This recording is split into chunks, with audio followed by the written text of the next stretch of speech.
The sun was shining brightly over the bustling summer festival in the city park, where families laughed, music filled the air, and 8-year-old Ella Carter's eyes sparkled with excitement. She rolled her wheelchair eagerly through the crowd, her joy evident as she took in the sights around her. But her day took a terrifying turn when a towering police officer stepped into her path, his face twisted with anger.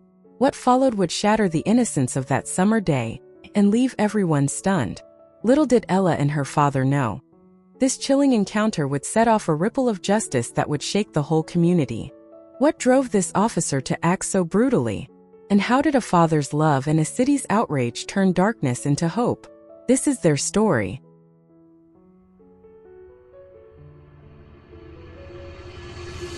The summer festival buzzed with energy as laughter, music, and the aroma of food wafted through the city park.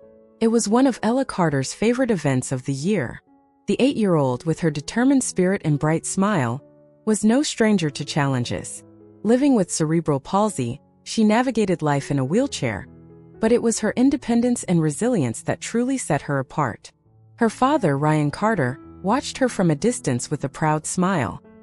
He was a dedicated FBI agent, usually caught up in the rigors of his job, but today was for Ella. He knew how much she cherished her independence, and he wanted to give her the freedom to explore. The festival was their annual tradition, a day when she could navigate the world on her own terms, even if he kept a watchful eye nearby. Ella weaved through the crowds, her face lighting up with every new sight. Booths lined the pathways and performers entertained children with colorful balloons and magic tricks. To her it felt like an adventure. The colorful world around her seemed full of endless possibilities. But as she turned down one path, her way was blocked by a tall figure in a police uniform. She looked up, momentarily startled, and met the unyielding gaze of Officer Mike Sanders. He had a stern look, the kind that made people step back, and his eyes locked onto Ella with a hard intensity. "Where do you think you're going, young lady?" His voice was sharp, almost dismissive. Ella blinked, taken aback. She had encountered police officers before. Most were friendly and would sometimes even smile or wave at her. But something about this man felt different. He didn't seem friendly. In fact, he seemed to view her as a problem. "Oh, I'm just exploring the festival," she replied politely, her voice small but steady. Sanders didn't budge. "I don't know if you should be wandering around alone. It's not safe, especially for someone like you," he added, with a hint of disdain that made Ella uncomfortable. "I'm all right, thank you," she said, trying to keep her composure. "My dad's close by." But Sanders only scoffed. "Sure he is," he muttered, as if doubting her. "Kids these days think they can just go wherever they please." Ella's discomfort grew. She tried to edge her wheelchair forward to go around him, but Sanders stepped into her path, blocking her way again. "Hey," she said, her voice trembling slightly. "I just want to go see the booths." Sanders' face hardened, and he leaned in closer. "What makes you think you can just talk back to an officer, huh?" Ella's heart pounded. I wasn't. I just..." He interrupted her. "People like you need to learn some respect." Ella was speechless. No one had ever spoken to her like this before. She tried to keep calm, glancing around, hoping someone might notice her distress. But the crowd moved around them, unaware of the brewing confrontation. At that moment, Ella noticed a familiar face in the distance. Her father, Ryan, was sitting on a bench, unaware of what was happening. She felt a glimmer of hope and decided to hold her ground. "My dad is right there," she said, pointing toward him. But instead of backing off, Sanders sneered. "A tough guy, huh?" he muttered. His expression turned hostile, and before Ella could react, he moved closer, his imposing figure towering over her. For the first time, Ella felt genuinely afraid. She wasn't used to feeling small or helpless, but here in front of this officer, she felt as if all her independence had been stripped away. She tried to steady her voice. "Please just let me pass." But Sanders ignored her plea. Instead, he leaned down, his eyes narrowing. "Maybe you need a lesson in respect," he said, his tone menacing. Ella tried to back away, but her wheelchair was locked in place. She looked around desperately, hoping someone might step in. And then, as if the world slowed down, Sanders raised his hand and struck her across the face. Ella gasped in shock, the pain radiating through her cheek. She felt tears spring to her eyes, but more than the physical pain, it was the humiliation that stung the most. Her entire body trembled, unable to process what had just happened. In the next instant, a shout pierced through the air. "Ella!" Ryan's voice boomed as he sprinted toward them, his face a mixture of horror and fury.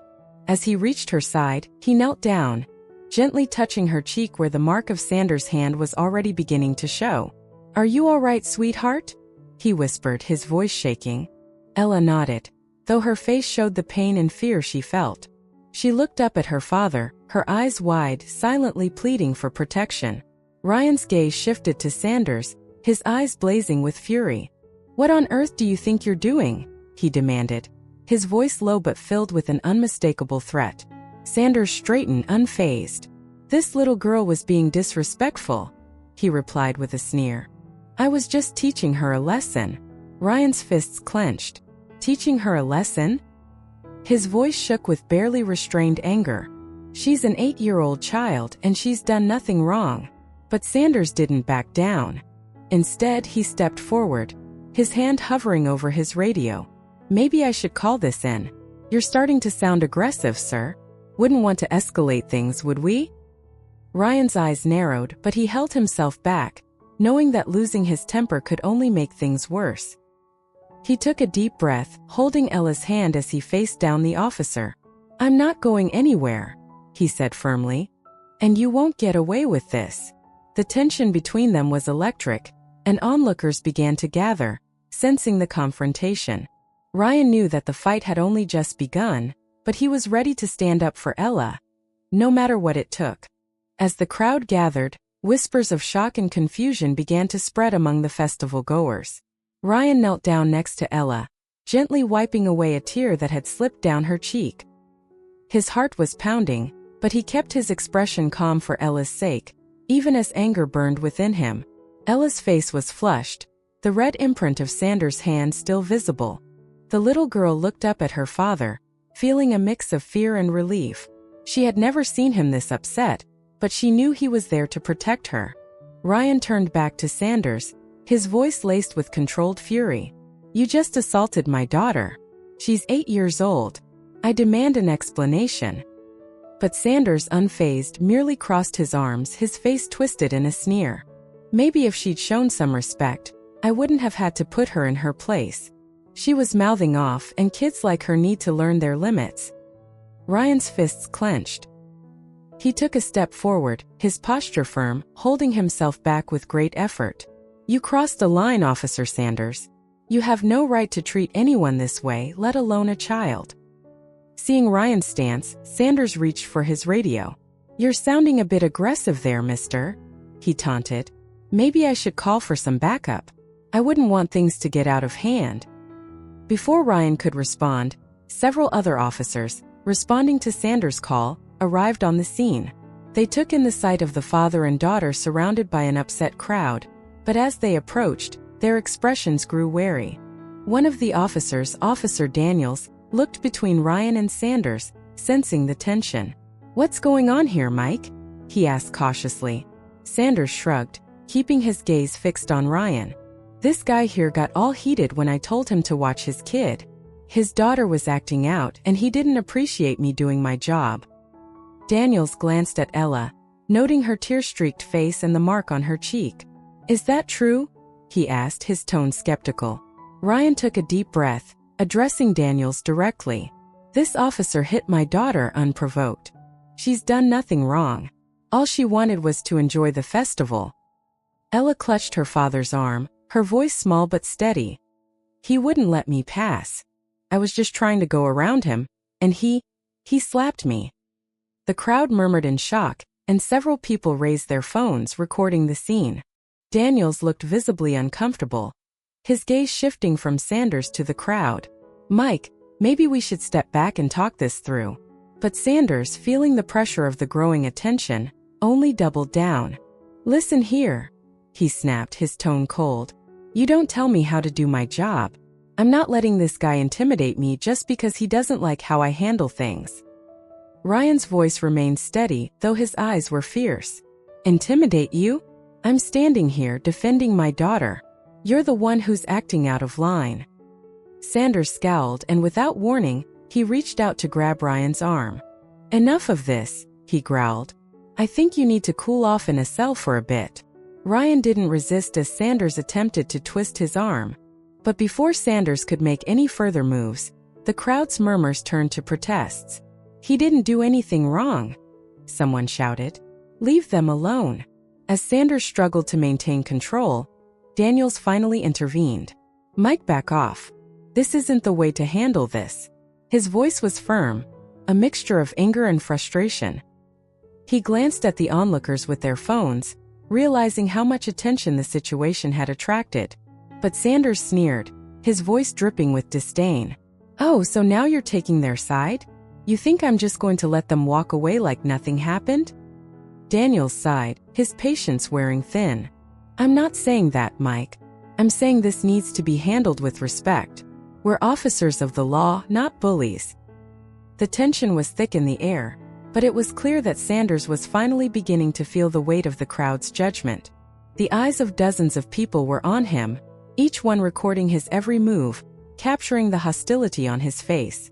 For a brief moment, Sanders looked at the phones pointed in his direction, and something shifted in his expression, perhaps a flicker of doubt, perhaps a realization that his actions wouldn't be ignored.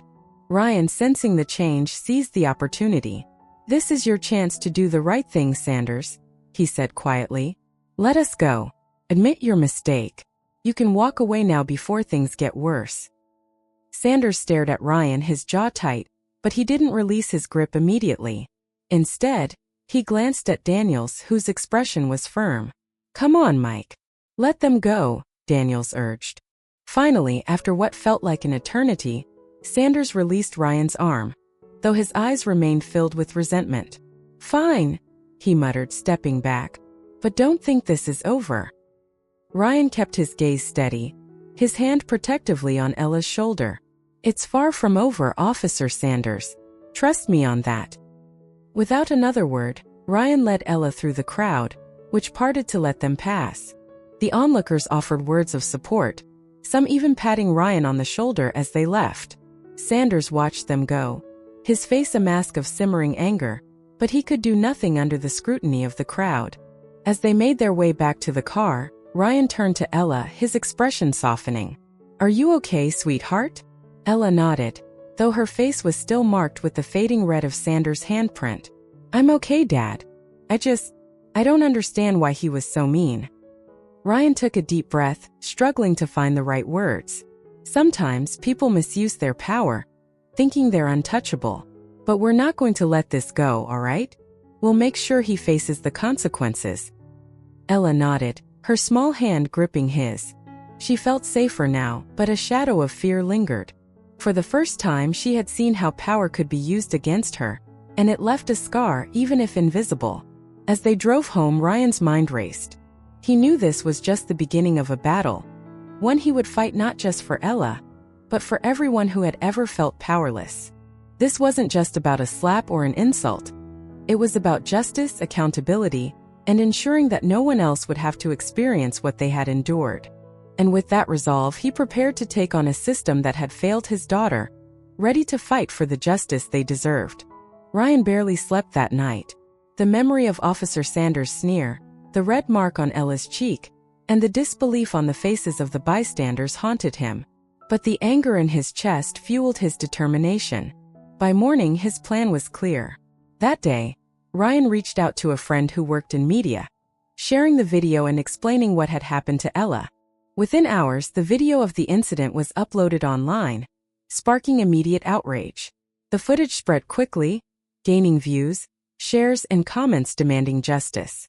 People from all walks of life responded with shock and horror, expressing solidarity with Ella and Ryan and condemning the actions of Officer Sanders. Ryan watched as the video became a rallying cry. Friends and neighbors reached out to offer their support, and many promised to attend the protests being planned outside the police station. It wasn't just a single incident anymore. It was a symbol of a larger issue, of unchecked power and misuse of authority. The story gained momentum, catching the attention of local news outlets. Reporters showed up outside the precinct, covering the outrage as protesters gathered with signs that read, "Justice for Ella," "Hold Sanders accountable," and "End police abuse." One reporter approached Ryan outside his home, asking if he'd be willing to share his side of the story on camera. Ryan agreed, and as he stood in front of the camera, he spoke with a voice that was steady, yet laced with the pain of a father who'd seen his daughter suffer. "My daughter Ella is only 8 years old," he said, looking directly into the camera. "She's a child with a kind heart who just wanted to enjoy a day at the festival." But Officer Sanders saw her differently. He saw her as someone he could intimidate, simply because he had the power to do so. This is about justice for Ella, but it's also about accountability. No one, not even an officer, should be above the law. His words resonated deeply, and within hours, his interview was shared across social media. The public's reaction was intense, with hundreds of people calling for Sanders' immediate suspension and a thorough investigation. Inside the police station, the precinct was in turmoil. Chief Gray, the head of the station, watched the video of Sanders' confrontation with Ella, his face a mix of anger and disbelief. He knew the community was watching closely, and that the department's reputation was on the line. Pressure from city officials mounted as more voices joined the call for accountability. Chief Gray called Sanders into his office, a heavy silence filling the room as Sanders entered, looking defiant despite the backlash. "Mike, have you seen the news?" Chief Gray asked, his voice cold. Sanders shrugged. "They're blowing it out of proportion. The girl was out of line, and her father was disrespectful." Gray's eyes hardened. "She's an 8-year-old girl, and you left a mark on her face. The community is in an uproar. There's no excuse for what you did." Sanders crossed his arms, his face set in a scowl. "I did my job. That man had no right to interfere with my duties." The chief leaned forward, his tone laced with frustration. "Your job doesn't include hitting children, Sanders. As of this moment, you're suspended pending an internal investigation. I suggest you get yourself a lawyer because you'll need one." Sanders' face went pale, but he didn't respond. For the first time, he felt the weight of his actions pressing down on him, as the reality of his situation began to sink in. The community stands together. Meanwhile, outside the precinct, the protest had grown. People from all over the city arrived, holding signs and chanting for justice. News vans lined the streets, capturing the powerful scene of a community standing together. Lana, Ryan's friend and a community organizer, took charge of leading the rally. With a megaphone in hand, she addressed the crowd. "We're here today not just for Ella, but for every child and every family who deserves to feel safe in their own community. This abuse of power must end." The crowd erupted in cheers, their voices strong and united. Ryan held Ella close, his heart filled with a mix of pride and sadness. He could see the impact their story was having, how it had awakened something in people that was far greater than any one person. The community's support gave him strength, reminding him that he wasn't alone in this fight. A young girl approached Ella with a handmade card, shyly handing it to her. "You're really brave," she whispered before darting back to her family. Ella looked down at the card, which had a drawing of a superhero with the words, "You're our hero, Ella." Ryan's heart swelled as he saw the light return to his daughter's eyes. For a moment, her pain seemed to lift, replaced by a sense of purpose that he knew would stay with her. City officials step in. The next day, city officials announced that a full investigation into Officer Sanders' conduct would be conducted. In a public statement, the mayor condemned the incident and emphasized the need for accountability within law enforcement. The pressure was mounting and the message was clear. Change was coming. But Ryan knew this was just the beginning. Sanders' suspension and the public's support were victories, but they were small steps in a much larger journey. He resolved to continue pushing forward, to ensure that the justice Ella deserved would be served fully. Later that night, as Ella fell asleep in her room surrounded by letters and cards from supporters, Ryan sat beside her, silently promising to make sure her story would leave a lasting impact. "This isn't over, sweetheart," he whispered, brushing a strand of hair from her forehead. "We're going to make sure this never happens to anyone else." As he watched her sleep, he felt a renewed sense of purpose, a drive that went beyond himself. He was fighting for Ella, but also for every person who had ever been silenced or mistreated. And as the city buzzed with the news, Ryan knew that, together with his community, they would keep fighting until real change was achieved. The following weeks were a whirlwind of legal proceedings, public statements, and media coverage. As public interest continued to grow, Ryan found himself thrust into the role of an advocate, pushing for reforms that extended beyond his own family's tragedy. He wasn't just seeking justice for Ella. He was fighting for a community that had suffered under unchecked authority for far too long. Ryan's determination intensified as he met with legal representatives to prepare for the upcoming trial against Officer Sanders. Support poured in from community members, activists, and families who shared similar stories of mistreatment. The unity of their voices added weight to his mission, and he knew that this was bigger than a single case. It was a movement. One evening, Ryan sat at the kitchen table, reviewing a pile of notes and evidence with his lawyer, Sarah Collins. Sarah was a sharp, no-nonsense attorney who had taken on high-profile cases involving police misconduct before. She listened intently as Ryan recounted every detail of that day at the festival, ensuring nothing was overlooked. "We're going to need to present a compelling case, Ryan," she said, her tone serious. "We have the video evidence, but Sanders' defense will argue that it lacks context. They'll try to paint this as a misunderstanding, maybe even claim self-defense. We need to be prepared for that." Ryan nodded. "I'm ready for whatever they throw at us. I won't let them distort the truth. Ella deserves better than that."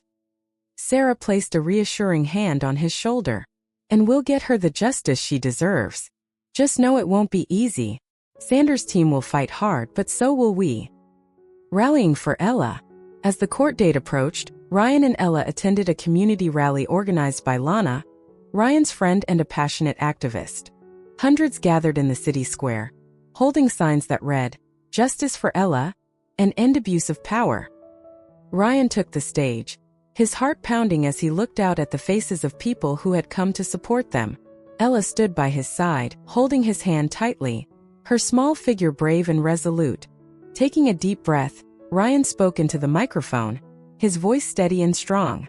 "We're here because no child, no family, should ever experience the kind of mistreatment that my daughter went through.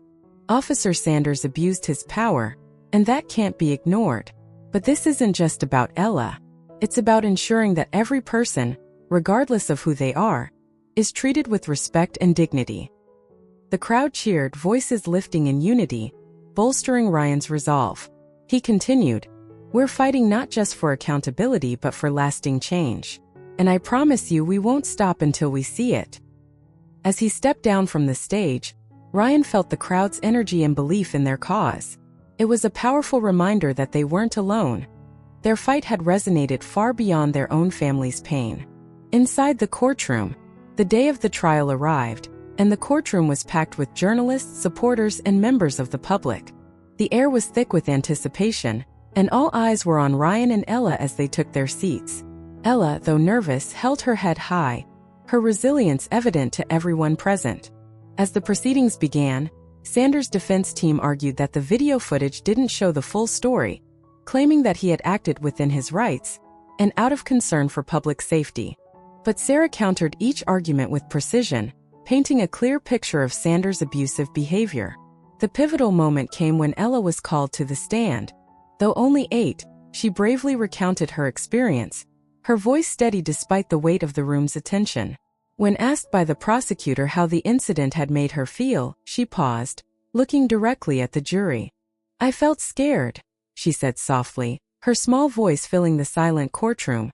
"I didn't understand why he was so mean to me. I just wanted to go to the festival and have fun like any other kid." The jury looked visibly moved by her words, their expressions reflecting a mix of anger and sympathy. Ryan felt a surge of pride for his daughter's courage, knowing how hard it had been for her to relive that day. The final piece of evidence was the video that had sparked the public outcry. As the footage played showing Sanders striking Ella and taunting her, the jury's reaction was immediate. Gasps echoed through the courtroom, and even Sanders' defense team looked unsettled by the undeniable brutality of his actions. The verdict. After days of testimony and emotional appeals, the jury finally delivered their verdict. Officer Mike Sanders was found guilty of misconduct, abuse of power, and assault. The decision was met with quiet gasps, followed by a wave of relief from Ryan, Ella, and their supporters. Justice had been served, and for the first time since that day at the festival, Ryan felt the weight lift from his shoulders. As they exited the courtroom, reporters crowded around, eager for a statement. Ryan held Ella close, speaking firmly to the cameras. "Today's verdict is a victory, not just for my daughter, but for everyone who believes in justice and accountability. This isn't the end. It's the beginning of change. And we'll keep fighting until no one has to fear those who are meant to protect us." Ella looked up at her father, her eyes bright with pride. She knew that her story had made a difference, that her voice had been heard.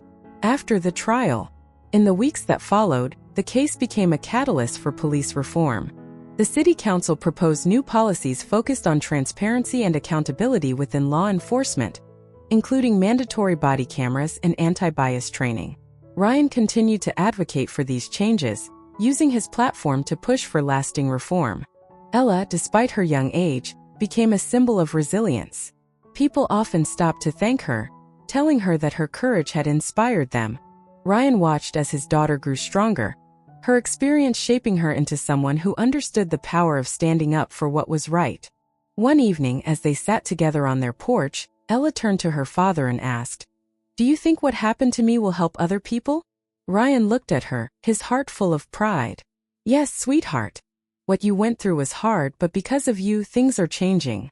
And because of you, people will know they have the right to be treated with respect." Ella smiled, leaning against him, her small hand resting in his. They sat in silence, watching the sun dip below the horizon, knowing that together they had made a difference. The verdict was more than just a victory for Ella and Ryan. It was a turning point for the entire community. Officer Sanders' conviction became a symbol of accountability, proof that change was possible, even when it seemed unlikely. The story of Ella's bravery spread beyond their city, sparking conversations across the country about police reform, respect, and the power of standing up for justice. In the months following the trial, the police department implemented the changes Ryan and his community had fought so hard for. Officers now attended mandatory anti-bias and empathy training, designed to help them understand and serve their communities with compassion. Body cameras became a requirement, ensuring that every encounter between police and civilians would be recorded, helping to prevent incidents like Ella's from happening again. As the reforms took hold, the community felt the shift.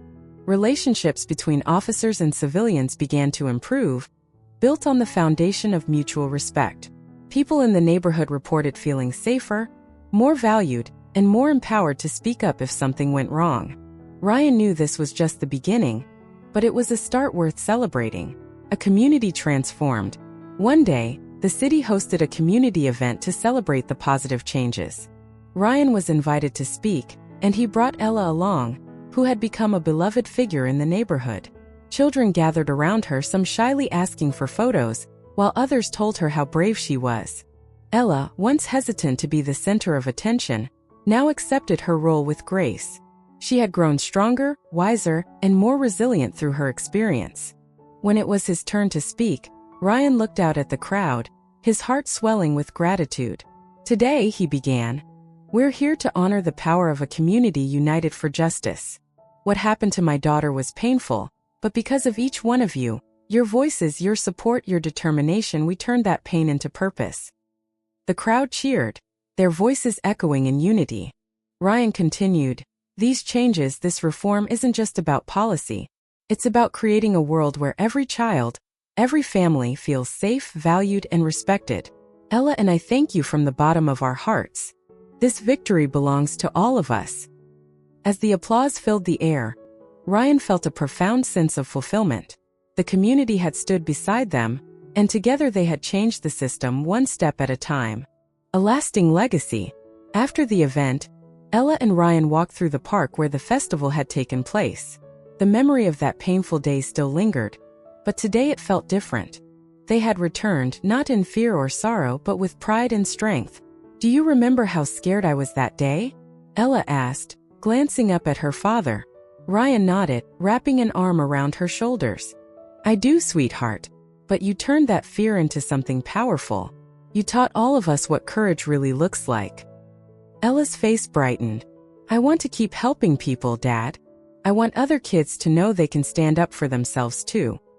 Ryan's eyes shone with pride. And you will. You're already making a difference. As they continued walking, Ella spotted a small group of children playing. They waved, recognizing her, and she waved back, smiling. For the first time in a long while, she felt a sense of peace. The shadows of that difficult day had lifted, replaced by a sense of purpose and a community that stood by her. Looking forward. In the years that followed, Ryan remained active in advocating for justice and reform. His experiences with Ella had shown him the importance of accountability, not just in policing but in all areas of life.